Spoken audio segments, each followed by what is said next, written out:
When I'm talking about the quote social media strategy, it isn't about the performance of one piece or two piece or even 10 pieces, okay? We're talking about long-term strategies, right? Because in the long run, it doesn't matter if one piece succeeds or one piece flops. That's not important. Same thing for YouTube videos, okay? You don't want to get caught up on one thing. What you should be thinking is like, okay, either this did or did not do well. Do I know why? Do I understand? Is there something I can improve for next time? Was this a good topic? Think about it a little bit and then just go next. You want to fail faster, right? It's the same as everything else. It's same on YouTube, right? I'm not too fussed about making every single video perfect because I realize that I'm still learning. Okay, so I push out videos quick. I observe what does and does not work, make adjustments, and then each video incrementally should be better. You don't, so this is something beyond fundamentals, okay? It's about fail faster. So you don't really want to be spending like 20, 40, 50, 100 hours on a painting for multiple reasons. The first is you're going to iterate slower if you're spending that much time, yeah? And the second is, it's gonna feel so much worse if you spend your entire, all your effort, your heart, your blood, sweat, tears on painting in every single individual pixel of every single cloud in the background and no one cares. That's gonna hit harder, right? I drew Penguin Boob Miku twice. You made the conscious decision to do it again. Yes. Is there a problem with that decision? The first one was popular. I did it again. That's what I mean by go next. You do something, and if it works, you do it again. That's it. That's why I'm saying go fast, go next is not a guarantee, right? It's like, it's not just because you listen to me and you do all these things, but it doesn't guarantee anything. It's like, there's obviously, especially when you're a small account, there is a lot of luck involved for every individual post. It just depends if your post ends up on the feed of someone that could signal boost you enough to bring you up, okay? As you get more and more followers, the RNG factor decreases because you have a lot more initial eyes on your work to start with, so it's a lot smoother, but especially starting out, it's super RNG whether or not a particular post pops off, right? If the only thing you care about is social media clout, try to have an eye-catching style. If you have like a subtle, detailed, soft, incredible style, good for you, but that takes time and effort. And when it comes to any social media, you have mere seconds to convince someone that your stuff is worth looking at. That's why I feel like having a bright, bold, very readable and understandable style is easier if you care about social media clout. Question: how to make art more interesting? First answer, fundamentals. Second answer, if you don't have fundamentals like I didn't back then, bright colors, lots of contrast, pretty faces. That's it. I wasn't studying art back then, so it's something you can pull off without having very strong fundamentals. How to decide what to post? Are we talking about from a healthy artist mindset? Or are we talking about we're gonna ignore all of that and I want clouts at all costs? If we're talking about clouts, find whatever anime is popular right now and draw the waifu from that anime or something, I guess. So fan art is good. Why is fan art? Because my hypothesis is that when you're posting something, art on social media, it's obviously not about only how good the art is, right? I think I talked about that a little bit earlier.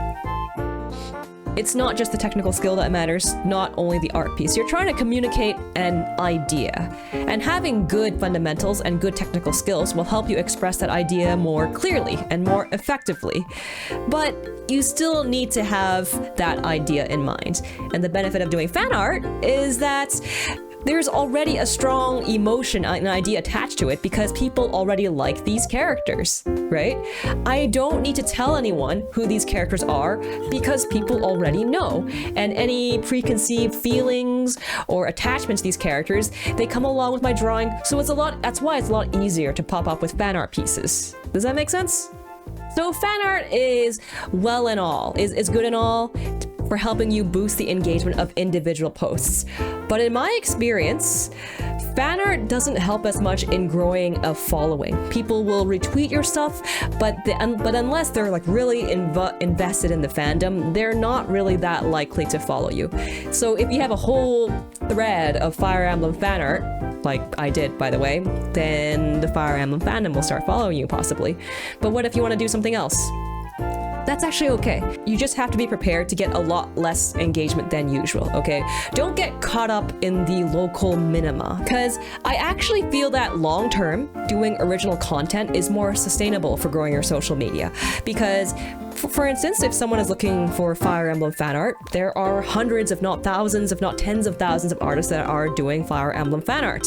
But if you're posting art of your original character and they want more of that, they don't have anyone else to follow but you, and that's what you want to become, right? What's the probability of my VTuber fan art share? Very, very high, actually. I don't get much fan art. If you're looking for validation, I feel like finding an art community is generally a more reliable way of getting validation. Finding friends, finding people whose art you care about and who cares about your art, right? I find that much more fulfilling. To be honest, I have a couple of friends out there, and sometimes I'll just kind of proudly show them my art, like a kid walking up to their mom going like, look what I did, look what I did. And a single kind word from them means more to me than 10,000 likes on any social media platform. I remember seeing this, and I saw on Twitter a post complaining about like, okay, so you're drawing a picture, and you post something. Let's do a quick picture here so you can see what I'm talking about.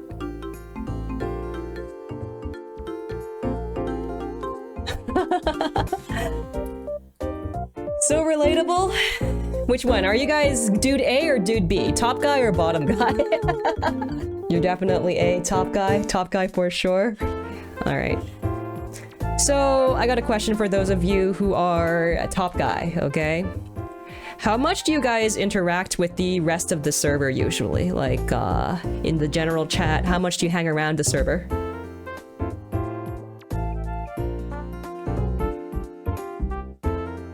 How much do you think this bottom guy interacts in the server?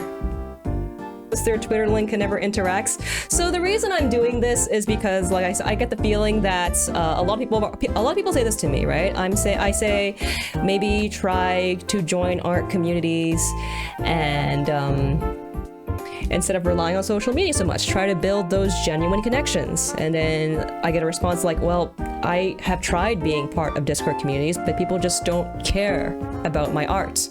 I've seen people never interact a single time, but post a link to their Twitch stream every single time they stream for every single day for years straight, but never talk to a single person. And I'm just gonna wait. That kind of person will rarely get interaction on their posts, because if you very obviously don't care about the art of other people, then they don't have much of a reason to care about your art. You know what I mean? I understand that it's challenging to talk to new people. It's kind of scary, and it's not a bad thing to be if you're shy and you want to post and share once in a while. This is not necessarily a bad thing, right?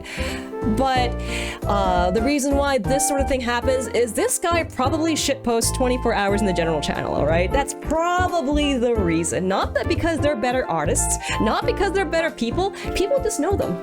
People understand them. People are hanging around them, and they know who it is.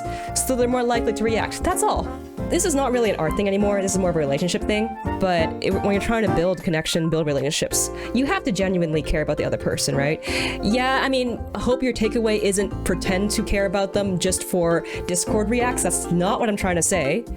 But genuinely care. It's way cooler to care about other people, because when they draw something cool, when they learn something cool, when they make like a little art breakthrough of their own, that's fun for them, and it's also fun for you because you care. It's probably even better. You know what's better than Discord? Real life. If you can find real life art meetups, that's better, to be honest. You can deal, if you're like me and you tend to stay inside and you prefer typing and you prefer communicating through the written word, that's fine. But real life just hits different. So if you can find art communities, life drawing classes out there where people touch grass, maybe give that a shot as well. I interact mostly online these days because of the nature of my so-called work, yeah. But every once in a while it's good to go out, because I think the last time I interacted with a bunch of different artists, that was when I visited LA. And man, it really does hit different. We were just walking around eating like ice cream or something, and one of them just spontaneously said, let's go back to my place and sit on the roof and draw. And we just did that for a couple of hours, and I'm like, whoa, this is what it's like to have art friends in real life? That was way different.